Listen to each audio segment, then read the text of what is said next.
শুধু চিন্তা করে যে আমার আপন মানুষের ক্ষতি করবো। আর তুই স্যার আমার কি আছে ভাই, তোর আদর করি না আমি? একটু সাবধানে থাকিস, কোনো জায়গায় যাওয়ার হলে আমার জিগাইস।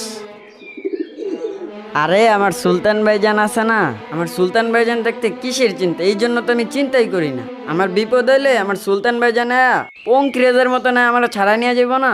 হ্যাঁ, তোমার সুলতান ভাইজান তো আলাদিনের জিন, যে উড়া দিলে আয়া পড়বো। হ্যাঁ, বেশি ব্যাক নয় গেছিস, যা তোর লেগে ভাত লয়ে আইতেছি। আচ্ছা।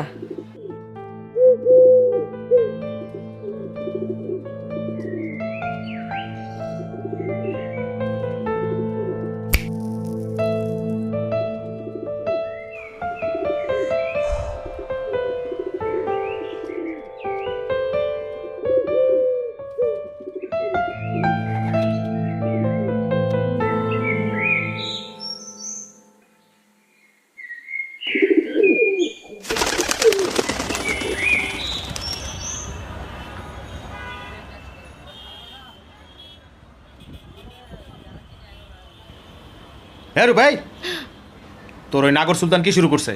কি শুরু করছে? পল্লীর কতগুলা মানুষের সামনে আমার অপমান করছে, আমার সামনে উঁচা গলায় কথা কয়। অরে মানা করে দিস, একদম খায়ালামো কিন্তু। ওরুম সুলতান আমি মুসা পয়দা দেই। দেখেন, বেশি গিয়ার লইবেন না আমার লগে। যদি বেশি গিয়ার লন, একদম দরজা দুর্জা লক কইরা বইয়া থাকমু। দরজা লক করে বয়ে থাকবি? কয়দিন থাকবি? পেট আছে না? খিদা লাগবো না? খিদা লাগলে তুই সুরসুর করে বাইরবি। আর এই খাওয়নডি কেমনে আহে? এই যে গিলোস 3 বেলা কেমনে আহে? তোর এই গতর, তুই গতর বেসস, টাকা আহে, সেই টাকাটা তুই খাওন পাস। আর তুই তো হইলি আমার এই জায়গায় সব থেকে ডিমান্ড। খামু না, মইরা যামু না খায়া, তাও আপনার এই জাহান্নামে থাকমু না। এই কি বলি তুই?